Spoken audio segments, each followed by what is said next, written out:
अपठित गद्यांश। अपठित गद्यांश के ये जो अपठित गद्यांश है इसके इसके बाद प्रश्न दिए हुए हैं, तो आपको इन प्रश्नों के उत्तर इस गद्यांश से चुनकर लिखने हैं। गद्यम कवीनां निक्षं वदन्ति। गद्य को कवियों की कसौटी कहा जाता है। गद्यम कवीनां निक्षं वदन्ति। गद्य को कवियों की कसौटी कहते हैं। इति साहित्यकानां मंडले प्रसिद्धा उक्ति। यह साहित्यकारों में प्रसिद्ध बात है। संस्कृत साहित्ये पद्ये एव रचना अधिकम अधिगम्यते। संस्कृत साहित्य में पद्य में ही रचना अधिक प्राप्त होती है। गद्यस्य लेखका न सन्ति बहवः। गद्य के लेखक अधिक नहीं हैं। सुबंधु दंडी बाणभट्टः। सुबंधु दंडी और बाणभट्ट इति त्रयः एव विश्रुतः गद्ये कृतिकाराः। ये तीन ही संस्कृत गद्यकार सुने गए हैं। अंबिकादत्त व्यासेन अपि गद्ये एव लिखितम्। अंबिकादत्त व्यास ने भी गद्य काव्य लिखा है। श्री व्यासः व्यास ने हिंदी भाषा के प्रसिद्ध लेखक भारतेन्दु हरिश्चंद्रस्य समकालिकः। भारतेन्दु हरिश्चंद्र के समकालिक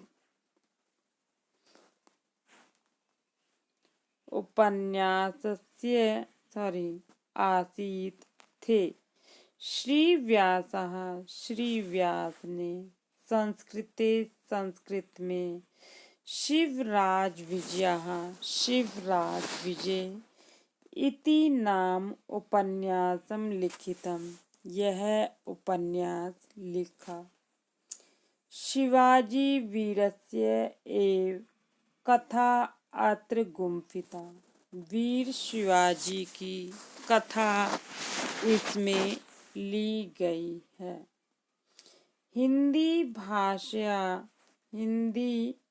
भाषा के उपन्यासस्य शैली एव तेन अत्र अनुसृता। उपन्यास की शैली का ही अनुसरण किया है। उपन्यासे 12 निश्वासा वर्तन्ते।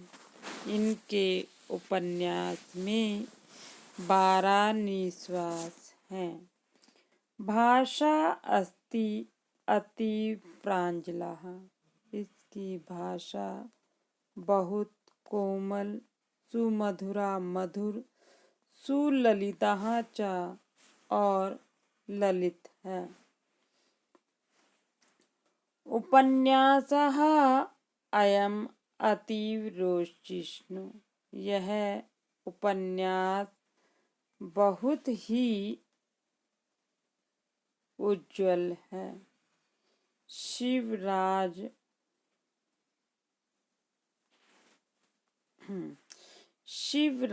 विजय अतिरिच्य। शिवराज विजय को छोड़कर 500 पुस्तकानि 500 पुस्तकें हिंदी भाषा में संस्कृत भाषया च अनेन, और संस्कृत भाषा में इन्होंने प्रणीतानि लिखी। श्री व्यासः शतावधाना आसीत्। श्री व्यास शतावधान थे। संस्कृते, उन्होंने संस्कृत में पद्यानि अपि प्रणीतवान, पद्यों को भी लिखा, श्लोकों को भी लिखा। श्री भारतेन्दुना अपि तस्या कविताः, श्री भारतेन्दु ने भी उनकी कविता की प्रशंसितः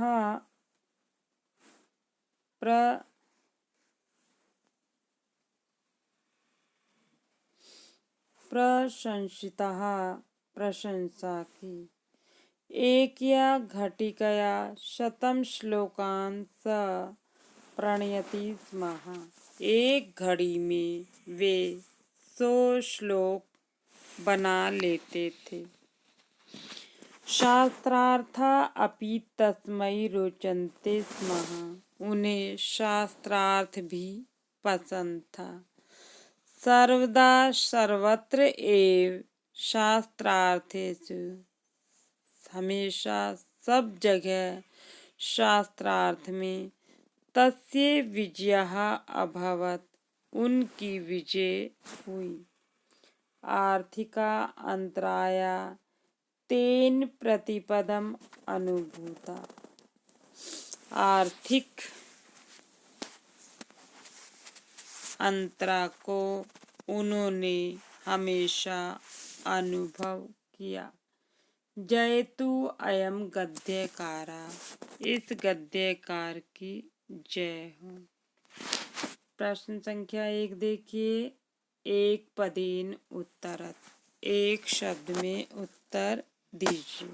पहला, गद्यम कविनाम किम कथ्यते, गद्य को कवियों की क्या कहा गया है? क्या कहा गया है?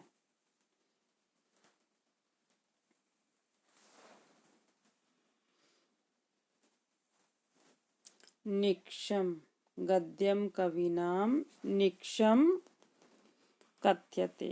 इसका आंसर एक शब्द में देना है तो क्या आएगा? निक्षम। ये पहले का उत्तर है। नेक्स्ट देखिए सेकंड क्वेश्चन। संस्कृते श्रेष्ठ गद्यकारः कति मन्यते, संस्कृत के श्रेष्ठ गद्यकार कितने माने गए हैं? कितने माने गए हैं? 3। 3 के लिए क्या शब्द आया? त्रयः। ये दूसरे का आंसर है। नेक्स्ट देखिए तीसरा। शिवराज विजय से रचयिता का, शिवराज विजय के रचयिता कौन है? कौन है? श्री व्यासः भी लिख सकते हो या फिर अंबिका दत्त व्यासः भी कर सकते हो। ठीक है। नेक्स्ट क्वेश्चन देखिए इसी का, एक पदेन वाला। शिवराज विजय कस्य कथा गुम्फिता, शिवराज विजय में किसकी कथा है, किसकी कहानी है? शिवाजी वीरस्य। किसकी है? शिवाजी वीरस्य। ये चौथे का आंसर है, पहले का चौथा। नेक्स्ट क्वेश्चन देखिए। पूर्ण वाक्येन उत्तरत, पूरे वाक्य में उत्तर दीजिए।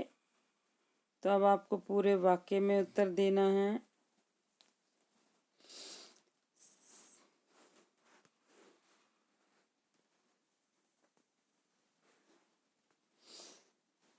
पूर्ण वाक्येन उत्तरत, पहला क्वेश्चन देखिए। संस्कृतस्य विश्रुता गद्यकारा के सन्ति, संस्कृत के प्रसिद्ध गद्यकार कौन हैं? देखिए पैराग्राफ में कहाँ दिया हुआ है इसका आंसर। इसका आंसर है बेटा सेकंड लाइन में, सुबंधु दंडी बाण भट्टा चेती त्रयः एव विश्रुतः। ये इसका आंसर है। तो जो है सेकंड क्वेश्चन के फर्स्ट का आंसर आप ये लिखेंगे, यहाँ से लेकर यहाँ तक। नेक्स्ट देखिए, शिवराज विजय कति निश्वासा संति। शिवराज विजय में कितने निश्वास हैं? कितने हैं? 12 निश्वासा वर्तन्ते। तो इसका वो कति की जगह आप 12 निश्वासा लिख दोगे और आंसर पूरा हो जाएगा। और कैसे लिखोगे इसका आंसर? शिवराज विजय 12 निश्वासा संति। नेक्स्ट क्वेश्चन देखो, यथा निर्देशम उत्तरम। जितना पूछा है, जो पूछा है वही उत्तर बताना है। आर्थिका अंतराया अन्यो विशेषण पदम किम। इसमें विशेषण क्या है? इन दोनों शब्दों में आर्थिका, क्योंकि विशेषण जो है अधिकतर स्टार्टिंग में होता है। नेक्स्ट है क्वेश्चन, अनेके इति पदस्य अत्र किम पर्याय पदम प्रयुक्तम। अनेके का यहाँ पर पर्यायवाची शब्द क्या आया है? पैराग्राफ में आप ध्यान से देखेंगे कि अनेके के लिए यहाँ पर क्या शब्द दिया है, देखो जरा।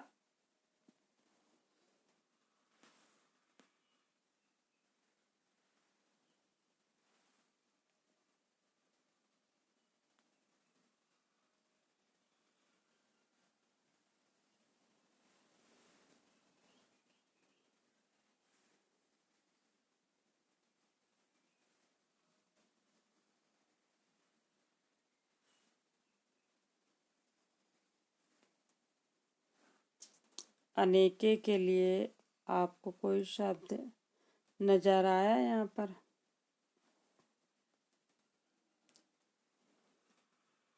अधिकम, अधिक, कम होगा इसका। तो सोचिए और बताइए इसका। नेक्स्ट क्वेश्चन देखिए, नूनम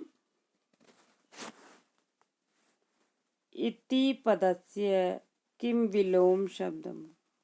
नूनम का विलोम क्या है? जो अभी मैंने आपको बताया, यहाँ पर क्या दिया हुआ है? अधिकम। न्यूनम का अर्थ होता है कम और अधिकम का क्या अर्थ होता है? अधिक।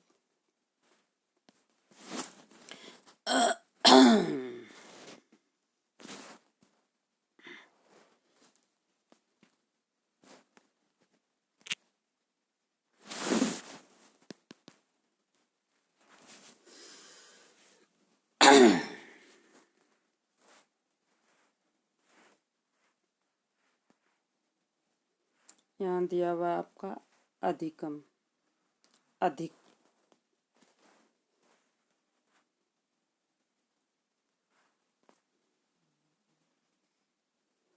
अनेके का अभी तक आपने सोचा कि अनेके शब्द का पर्यायवाची शब्द क्या है? अनेके का क्या अर्थ होता है? अनेक, अधिक, बहवाह। क्या है इसका? बहवाह, बहुत। नेक्स्ट है क्वेश्चन, तेन प्रतिपदितम। सॉरी बेटा, एक चीज बताना भूल गई मैं आपको। ये जो अनेके शब्द है, इसका पर्यायवाची शब्द मैंने आपको बताया बहवा है। तो ये तीसरे क्वेश्चन के दूसरे पार्ट का आंसर है। अगला देखो बेटा, तेन प्रतिपदम अनुभूतः। यहाँ पर तेन इति पदम कस्मै प्रयुक्तम। तेन यह शब्द किसके लिए आया? तो आप देख रहे हो, उन्होंने प्रत्येक पद में, प्रत्येक उसमें अनुभव किया। किन्होंने? अंबिका दत्त व्यास ने। तो क्या आएगा? अंबिका दत्त व्यासाय। अंबिका दत्त व्यासाय।